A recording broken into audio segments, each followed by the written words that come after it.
What to expect your first day of withdrawals. You are withdrawing from your drugs of choice, alcohol, whatever it is. What can you expect on those first days?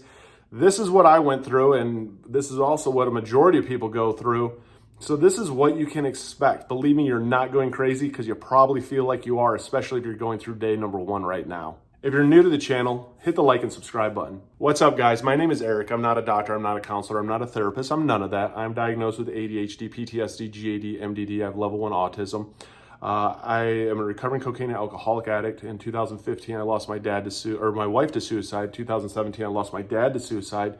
2018, I attempted suicide. And I enjoy sharing just for the ones out there struggling going through it, because I know what it's like to go through it alone. So this is really what you can expect, like day 1 of your sobriety, of whatever it is that you're going through, what day 1 withdrawals are like.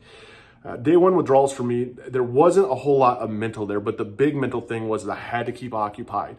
I was on the phone nonstop day 1. Really, actually, like the first 2 weeks I was sober, I was on the phone a lot. I was texting people a lot. I was like in constant communication with a lot of people, going to meetings, because I got to keep this active. I got to keep this going because this instantly defaults to wanting to get high, wanting to drink.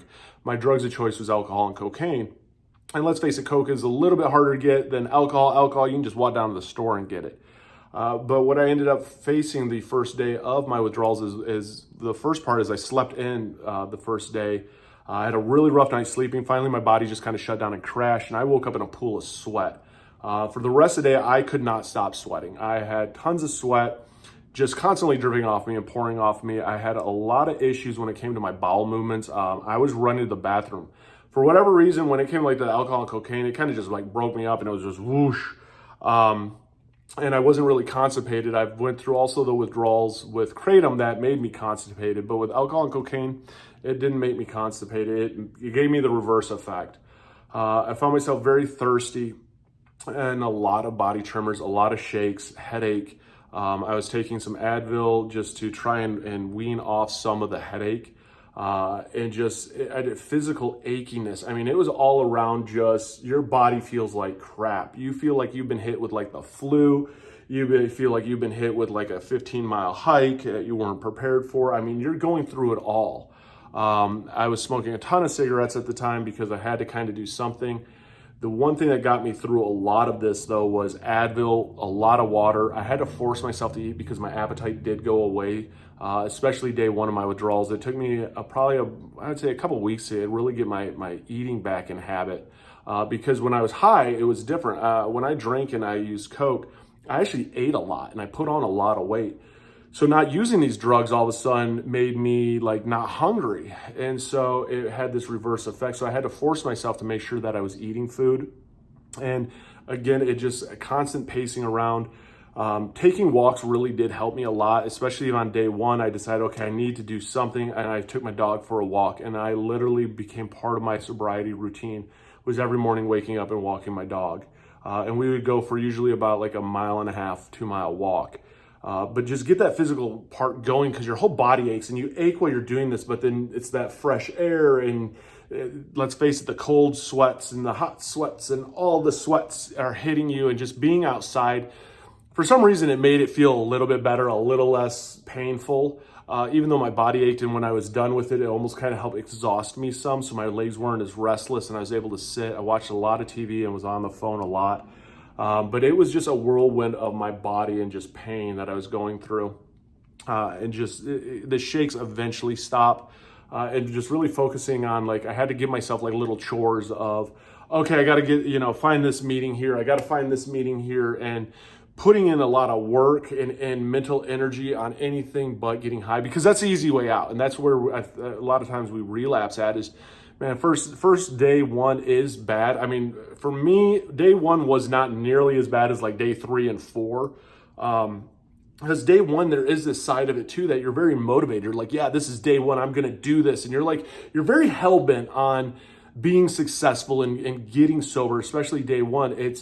But it's not this sprint. This is a marathon of life. And once you realize that this pain isn't just, 2 days in, it's not like you have 5 years of sobriety under your belt. You're just like, wait a minute here. This is a lot. This isn't what I really thought it was going to be. And your brain is constantly now starts this battle back and forth of, knowing how to stop this pain, knowing how to stop everything you're going through, make it all better by relapsing and fighting that urge. My suggestion though is definitely get involved with a lot of people who are in sobriety, get involved with AA, get involved with NA, let everybody know that you're an addict so you start getting a lot of accountability. Get some physical workouts involved. I mean, believe me, your body hates you for it. You hate yourself for it. You're like cussing yourself. You're doing minimum weights, but just that physical activity really helped my body a lot. And it really set the pace for my sobriety of constantly making sure that I was working out, constantly making sure that I was taking care of myself. So it made it a lot easier to fight through, especially later on. It was like I had kind of a routine almost to fall back on to help me keep going with my sobriety. But it's a struggle.